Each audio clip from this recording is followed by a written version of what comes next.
The air in the conclave of whispering light was a sterile miracle, recycled 1 billion times over and scrubbed of every stray bacterium, every mote of unauthorized dust. It tasted of nothing, which to High Chieftain Grakar of the Cathar tasted of weakness. His own world's atmosphere was a rich broth of pollen, predatory spores, and the metallic tang of ionized rock from the daily meteor showers. That was air with substance, air that reminded you with every breath that life was a contest. This was the thin gruel of galactic diplomacy. Grakar stood at the center of the grand chamber, a titan carved from obsidian and fury. His 6 limbs were planted with geological certainty on the polished chromasteel floor, 4 powerful legs providing a base from which his torso rose, clad in a natural carapace of interlocking plates the color of a stormy twilight. His 2 upper limbs, arms of devastating power, were crossed over his broad chest. His head, long and vaguely reptilian, was crowned with a magnificent ceratoid crest that, even now, was flushed with the deep violet of authority. His forward-facing eyes, the color of molten gold, scanned the chamber with an unnerving stillness that was, in itself, a weapon. Beside him stood Vorn, his second. Younger, leaner, his carapace a brighter, more boastful shade of bronze. Vorn's energy was a barely contained vibration, a low hum of violence waiting for an excuse. He shifted his weight from one leg to another, his claws making faint scratching sounds that grated on Grakar's nerves. "They are late." Vorn's voice was a low growl, resonated through subvocal cords. "It is a deliberate slight." "Patience, Vorn," Grakar rumbled, his voice like the shifting of tectonic plates. He did not turn his head. His gaze remained fixed on the far portal. "The first move in any contest is to control the timing. They are testing our resolve, nothing more. A tactic of the weak." His other side, the ancient Kael, the clan's lore-keeper and soul reader, remained silent. Kael was old, his carapace scarred and faded to a matte gray, his crest chipped from 100 duels in a bygone era. Unlike the others, his eyes were not alight with predatory fire, but with a deep, layered curiosity. He was here not to fight, but to witness and remember. The Cathar were the apex predators of their entire star system. Their society was a perfect reflection of their biology, a rigid hierarchy established and maintained through constant displays of dominance. From the moment a Cathar hatchling broke its shell, it learned the language of power. The angle of a crest, the flare of a nostril, the low-frequency growl that vibrated through bone, and most importantly, the gaze. To meet the eyes of a superior was to be subjugated. To hold the gaze was to issue a challenge. To look away was to submit. It was a dance as old as their species, a flawless system for ordering a society of powerful, individualistic killers. They had never encountered a sentient species that did not, on some primal level, understand this dance. Prey either fled or submitted, other predators either challenged or deferred. The universe, as they knew it, was a simple, brutal, and elegant hierarchy, and now they were to meet the humans, a species from a distant Sol system, designated Earth. The preliminary data packets had been perplexing. They were soft. No carapace, no claws to speak of, no obvious biological weaponry. Bipedal, small, with poor night vision and a weak sense of smell. By every metric the Cathar understood, they were prey. Fragile, clever prey, perhaps, to have achieved spaceflight, but prey nonetheless. Grakar anticipated a swift and satisfying conclusion to this initial meeting. A display of overwhelming presence, an immediate submission, and then negotiations could proceed from a proper position of dominance. The portal at the far end of the chamber hissed open, not with a roar of power, but with the quiet sigh of efficient machinery. 2 figures emerged. Grakar's crest stiffened, the violet deepening to a regal shade of night. Vorn let out a short, sharp exhalation, a sound of contemptuous disbelief. Kyle leaned forward ever so slightly, his ancient eyes narrowing. They were even less impressive than the data had suggested. The 2 humans walked into the cavernous chamber with a strange, unhurried gait. They were small, barely reaching Grakar's chest. One was a female, her hair a mix of silver and brown, her face lined with a complex map of fine wrinkles. She wore a simple, dark blue tunic that concealed none of her biological vulnerability. The other was a male, slightly younger, with dark hair and eyes that seemed to absorb the light. He walked a half-step behind her, his hands held loosely at his sides. They were soft, unarmored, exposed. Vorn's subvocal growl intensified. "They mock us with this display of frailty. It is a trick." "Silence," Grakar commanded, his voice dropping an octave. The humans stopped a respectful 10 paces away. Their posture was relaxed, almost casual. It was the posture of a creature with no concept of immediate physical threat. Grakar found it deeply insulting. He initiated the first stage of the ritual. He drew himself up to his full, formidable height, a solid 3.5 meters of predatory perfection. He allowed the intricate muscles beneath his carapace to flex, a subtle ripple of power that was usually enough to make lesser creatures urinate in fear.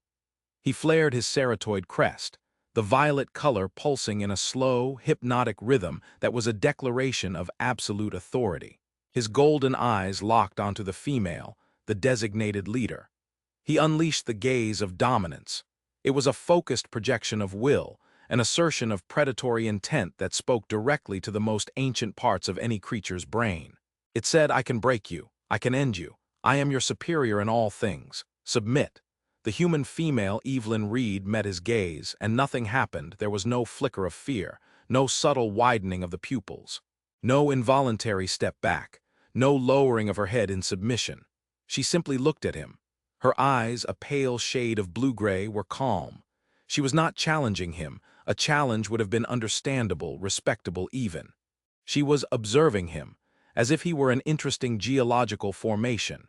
Grakar felt a flicker of something he had not experienced since he was a hatchling facing his first brood mother: uncertainty. He intensified the gaze, pouring a torrent of his formidable will into the psychic channel between them. He imagined his fangs tearing into soft flesh, the triumphant roar of a successful hunt. Ambassador Reed's expression remained unchanged, but she tilted her head slightly, a gesture of mild curiosity. After a few more seconds of this intense, one-sided psychic barrage, she offered a small, placid smile. Grakar felt as if he had punched solid rock. The feedback loop was broken. His gaze, his ultimate weapon of social control, had simply dissipated against her. Vorn, seeing his chieftain's display having no effect, could not contain himself. He took a half-step forward, breaking formation. "Chieftain, they are defective. They do not understand the language of strength." He unleashed his own display, a cruder but more overtly aggressive version of Grakar's. He lowered his head and thrust it forward, bearing the vestigial fangs lining his jaw. A true, guttural growl rumbled from his chest, a sound that could shatter stone and liquefy the courage of any creature on his homeworld. He directed his attack at the male human, the one who seemed secondary, weaker, Doctor. Eris Thorn did not flinch. He did not recoil. Like the ambassador, he simply watched. His dark eyes were analytical. He seemed to be cataloging the display, noting the bearing of the teeth, the posture, the vocalization. He was not a participant in the ritual. He was a spectator, a scientist observing an interesting animal behavior. The sheer, profound, and utter lack of reaction from the humans was more destabilizing than any counter-challenge could have been. It was like roaring at a mountain. The mountain does not roar back. It does not tremble. It simply is, and in its silent, massive indifference it belittles the roar. The silence in the chamber stretched, thick and heavy. The only sound was the faint hum of the station's life support and the fading echo of Vorn's useless growl. Grakar slowly relaxed his posture, the violet flush receding from his crest, leaving it a dull, angry purple. He had asserted his dominance and the universe had failed to respond. The hierarchy was not established. There was no top, no bottom. There was only the Cathar, posturing in a void, and the humans watching. "I am High Chieftain Grakar of the Cathar Imperium," he said, his voice tight with controlled fury.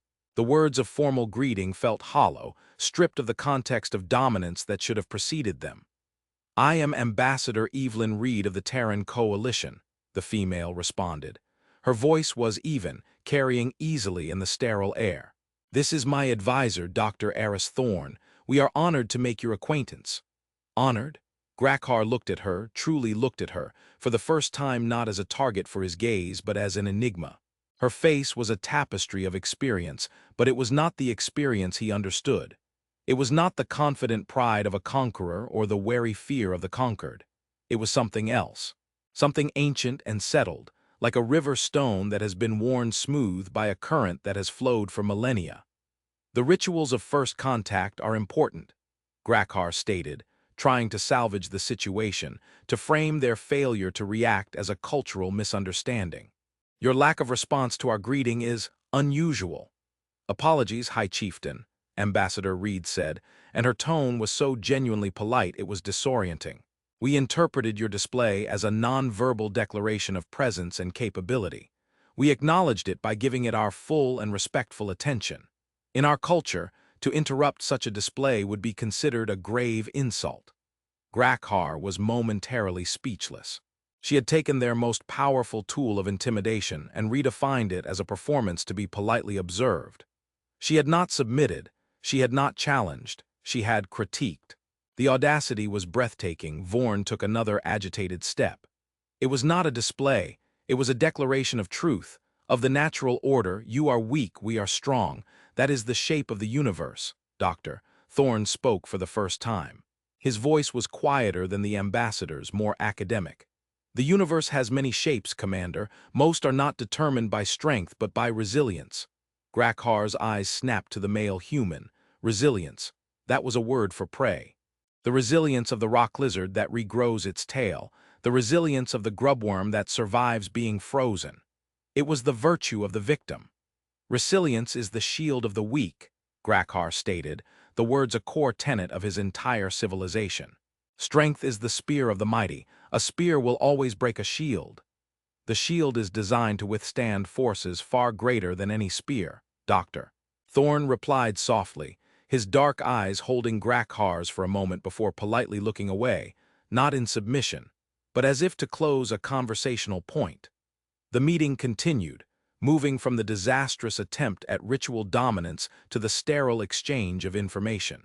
They were led to a smaller chamber, a negotiation room with a large, circular table. The Cathar sat on one side, a bristling wall of armored frustration. The humans sat opposite, two soft, calm figures in a vast sea of alien architecture. As per protocol, they began the formal data exchange. Grakar signaled for his technicians to transmit the saga of the Cathar. It was a glorious epic, a multimedia masterpiece of sound and light, detailing their evolution as the undisputed masters of their planet, Catharos. It showed their ancestors hunting the great armored behemoths of the primal jungles, their clans uniting under the first High Chieftain to conquer the entire globe, their eventual journey to the stars as an extension of that same manifest destiny. It was a story of unrelenting victory, of strength proving its own virtue time and time again. When it was finished, a palpable sense of pride filled the Cathar side of the table. This, surely, would make the humans understand. This was their history. This was who they were. Then, the humans began their transmission. Grakar, Vorn, and Kyle watched the holographic display that shimmered into existence above the table. It began not with stories of heroes or conquerors, but with a spinning ball of molten rock. The display moved with agonizing slowness through geological time. It showed the formation of oceans, the rise of the first, simple life. It was a tedious, abstract presentation. What is this? Vorn hissed to Kyle. Where are their warriors, their sagas? Patience, Kyle murmured, his ancient eyes fixed on the display, a deep frown creasing his brow. The display sped up, showing the planet teeming with strange, monstrous forms of life. Then, abruptly, the screen flashed with fire. A graphic overlaid the globe, showing a colossal wave of energy spreading across the planet. 96% of all life, the text calmly noted, was extinguished. The Permian-Triassic extinction event. The display moved on. New life arose, dominated by gigantic saurian creatures. The Cathar watched, fascinated despite themselves. These were beasts of a scale that would have challenged even their own mighty ancestors. Surely the human saga would begin now, showing how their progenitors rose to hunt these titans. But no. The display showed another flash from the heavens. An asteroid, a world-spanning winter. The text was stark, Cretaceous-Paleogene extinction event. 75% of all species, including all non-avian dinosaurs, lost. The presentation continued in this horrifying, dispassionate litany. supervolcano eruptions that blotted out the sun for years, ice ages that buried continents under kilometers of ice, plagues, famines, floods. It was not a saga of conquest. It was a catalogue of near-total annihilation, repeated over and over. Grakar felt a profound sense of unease. This was not a history. It was a litany of failure. A story of a species that arose from the ashes of a world that seemed hell-bent on sterilizing itself. Where was the glory? Where was the strength? Kyle was leaning so far forward his chest was almost touching the table. He was a lore keeper. He dealt in stories, in the narratives that shaped a people. The story he was seeing was one he could not comprehend. It lacked a hero. Or perhaps the hero was the planet itself, a relentless, monstrous villain. And these small, soft creatures were merely the lice that had somehow survived its endless wrath. The presentation finally arrived at the humans. It showed them as small, bipedal apes, huddled in caves, armed with sticks and stones. It showed them spreading across the globe, not in a glorious conquest but like a persistent mold, surviving deserts, tundras, and jungles. It showed their own self-inflicted brutalities, wars that engulfed the planet, weapons that poisoned the sky, ideologies that murdered millions. They even catalogued their own atrocities with the same detached, clinical precision. When the presentation ended, the chamber was silent. Ambassador Reed looked at Grakar, her expression placid. That is a brief summary of our planetary and species history. We believe transparency is key to mutual understanding. Vorn was shaking his head, his crest a mottled, confused purple. That is not a history of strength. It is a history of being beaten, of being crushed, by rock, by ice, by your own kind. You are a species of victims. You have never known true dominance. We have never known a time without existential threat, Doctor. Thorn corrected him gently. They are different things. Grakar looked from the blank holographic display to the two humans. A cold knot was tightening in his gut. He had come here to establish a hierarchy based on strength. But how do you measure the strength of a creature that uses surviving an apocalypse as a footnote in its history? Their entire civilization was built on the premise that the strongest predator wins. But the humans weren't predators in the way the Cathar understood. They hadn't conquered their world's ecosystem. They had outlasted it. They had endured its attempts to erase them, time and time again. The formal session ended with no agreements made, no understanding reached. The Cathar retreated to their private quarters in a state of collective, simmering confusion. It is a trick, Vorn insisted, pacing the length of their briefing room. His claws scraped grooves into the floor. They are hiding their true history. No species could be so pathetic and reach the stars. They present this image of weakness to lull us into a false sense of security. And the failure of the gaze? Kyle asked, his voice a dry rasp. He was studying the human data files on a secondary console, his old eyes scanning lines of text. Was that also a trick, to simply not react? It is not an active resistance. It is a null response. It is like trying to strike a shadow. How does one trick a nervous system into failing to register a threat? They are biologically defective, Vorn spat. Their senses are dull, their instincts broken. They are prey that has forgotten how to fear. That makes them not dangerous but contemptible. Grakar remained silent, his massive form seated on a low dais. He replayed the moment of the gaze in his mind. The human female's calm, blue-gray eyes. The way his will had simply vanished into them. It hadn't been blocked, it hadn't been reflected, it had been absorbed, swallowed by a vast, quiet emptiness. He thought of the historical presentation, the endless cycle of death and rebirth. He felt a profound disconnect between the creature and its history. How could something so soft have come from something so hard? There is something we are missing, Grakar said finally, his voice a low rumble that silenced Vorn's pacing. Kyle, you're reading. What do you see in their story? Kyle turned from the console. His expression was deeply troubled. I see a pattern, High Chieftain, that I do not understand. Our saga is a straight line, from strength to greater strength. A mountain rising to a single, glorious peak. Theirs is a sawtooth, a line that plummets to zero again and again, and then claws its way back up. They have passed through bottlenecks that would have shattered our entire civilization. A volcanic winter that reduced their breeding population to a few thousand souls. an ice age that made most of their world uninhabitable. These were not wars they could win with strength. They were conditions they could only endure. Endurance is not a weapon, Vorn snarled. Perhaps not, Kyle mused. But what does such a history do to the soul of a species, to its very essence? We Cathar fear pain, we fear defeat. We fear the challenge of a greater predator. It is the core of our dominance hierarchy. But what if there was a species that has faced threats so far beyond the scale of a predator that they no longer register on the same spectrum? You do not fear the wolf when the sky is falling. You do not posture before a tidal wave. You just hold on. The words hung in the air, heavy and disturbing. Grakar felt that cold not tighten. He was a creature of action, of direct confrontation. This philosophical maze was infuriating. He needed certainty. He needed to re-establish the natural order. Tomorrow, Grakar declared, rising to his feet, we will forego the subtleties. I will force the issue. I will make them react. I will make them show fear. Vorn, you will support me. We will corner one of them. We will show them what true predatory presence is up close without the buffer of diplomatic formality. They will break, they must. Vorn's eyes lit up with savage glee. Yes, High Chieftain. Only Kyle looked on, his ancient face a mask of profound worry. He feared they were about to ask a question that they were not prepared to have answered. The next day, the tension in the negotiation chamber was so thick Grakar could almost taste it. It was a flavor he recognized. The metallic tang of imminent violence. He and Vorn had entered the room with a deliberate, aggressive stride, their movements sharp and predatory. The two humans were already there, seated, as calm and motionless as the day before. The formal talks were a farce.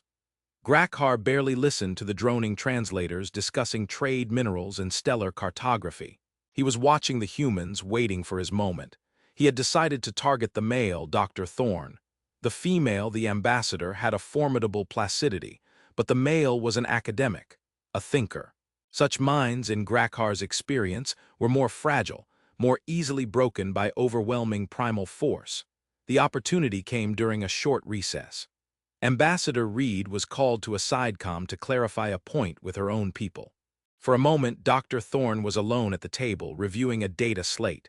Grakar gave a subtle nod to Vorn. This was the moment. Vorn moved with a speed that belied his size. In two long strides, he was behind Eris Thorne, cutting off any retreat. Grakar moved to the front, his massive form blocking out the light, casting the human in his shadow. They had him cornered. The primal tableau was set. Two apex predators, one cornered prey. Eris Thorne looked up slowly from his data slate. He did not seem startled. He simply registered their presence. "Is there something I can help you with, High Chieftain?" he asked, his voice steady. "We are weary of your games," Grakar growled, leaning down, bringing his face mere inches from the humans. "Your false history, your insulting passivity, we will have the truth. We will have the respect we are due." "We have offered you nothing but the truth," Eris replied, his eyes not leaving Grakar's. It was Vorn who broke. The tension, the confusion, the frustration of the past 24 hours erupted from him in a wave of pure, concentrated aggression. He shoved the table aside with one powerful arm, the heavy chromasteel screeching against the floor. He loomed over Eris's shoulder, hissing, his hot breath washing over the human's neck. "Look at the chieftain," Vorn roared, his voice cracking the sterile air. "Show fear, show submission, acknowledge your master." Grakar ignored Vorn's outburst. He was focused. He poured every ounce of his being into the gaze once more. No distance, no formality. This was raw, primal dominance delivered at point-blank range. He opened his senses, ready to taste the pheromones of fear, to see the pupil dilation, to feel the tremor of a body about to break. Eris Thorne's dark eyes met his. And this time Grakar saw something. It wasn't fear. It wasn't defiance. It was a letting go. As if a curtain had been pulled back, for a terrifying, eternal second, Grakar was no longer in a sterile room on a space station. He was falling through an endless, cold, dark void. He saw not the mind of a single, soft creature, but a chasm filled with the ghosts of forgotten worlds. He saw skies choked with black ash, oceans turned to acid, continents encased in ice. He felt the crushing pressure of the deep sea, the searing heat of a nearby supernova, the silent, patient cold of a dying universe. He saw a billion lives flicker out like candles in a hurricane. He saw cities turn to dust, mountains ground to powder, hope reduced to a statistical anomaly. And in the heart of that maelstrom of absolute annihilation, he saw a flicker of consciousness. Not fighting, not roaring, not boasting of its strength. Just enduring. A single, stubborn spark of awareness that had looked directly into the abyss of total extinction and had refused to blink. It was a presence forged not in the heat of conquest, but in the absolute zero of non-existence. It was the stillness of old stars, the patience of geology, the quiet, terrifying resilience of something that has survived its own funeral. The sheer, overwhelming psychic weight of that gaze was not an attack. It was a fact, a statement of being that dwarfed Grakhar's entire concept of strength. His gaze of dominance was the roar of a wolf in the face of this. This was the silent, inexorable grinding of galaxies. Grakhar's predatory instincts, honed over millions of years, screamed a single, blasphemous word. Wrongness. This was not prey. This was not predator. This was something outside the cycle, a creature that had been tested against a force far greater than life and had passed. His body reacted before his mind could comprehend it. A violent, involuntary flinch racked his massive frame. His crest collapsed, the regal purple draining to a sickly, pale lavender. His pupils constricted to pinpricks of terror. He stumbled back a step, then another, his powerful legs trembling. He broke the gaze, his head snapping to the side as if from a physical blow. He let out a choked, gasping sound. The entire room had gone silent. The other Cathar guards, who had been watching with confident approval, were frozen, their mandibles hanging slack in disbelief. Vorn, who had been leaning over Aris's shoulder, was staring at his chieftain, his own aggressive posture deflating like a punctured lung. The High Chieftain of the Cathar Imperium, the unbroken, the unconquered, the pinnacle of predatory evolution, had just shown fear. He had flinched, he had retreated, and the small, soft human hadn't even moved. Aris Thorn slowly blinked, the abyss receding from his eyes, replaced by a look of weary sympathy. He looked at the trembling titan before him, and then at the shocked Vorn. Ambassador Reed returned to the chamber at that moment, her eyes taking in the scene in a single, sharp glance. The overturned table, the terrified Grakhar, the stunned Cathar delegation, and Aris sitting calmly amidst the wreckage of their worldview. "I believe," she said, her voice cutting through the stunned silence with surgical precision, "this session is over." Grakhar didn't need to be told twice. He turned, his movements clumsy, and practically fled the room, his guards scrambling to follow. Vorn stood frozen for a moment longer, his bronze carapace seeming to have lost its luster. He gave Aris one last look, a look of pure, uncomprehending horror, and then he too turned and hurried away, a shamed dog at his master's heels. Back in the Cathar quarters, the atmosphere was funereal.